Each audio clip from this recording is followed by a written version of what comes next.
Hi everyone. In this tutorial we'll show you how to use 3Dsurvey's measurement tool to perform 3D measurements on a point cloud. We'll start with a calculated point cloud. To measure distances between objects, we need to select Measure function. Use left mouse click to both start and finish the line. Use a right mouse click to finish your measurement. Next, there is an option to set your own text size. I'll set it to 15 in this case.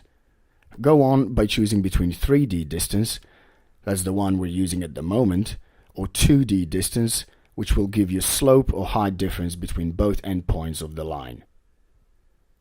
If you'd like to delete the measurement, just click Delete All button. Don't forget that you can measure polyline as well. Same approach as before, left mouse click to draw the polyline and right mouse click to finish the selection. That's all. Thanks for watching and see you in our next tutorial.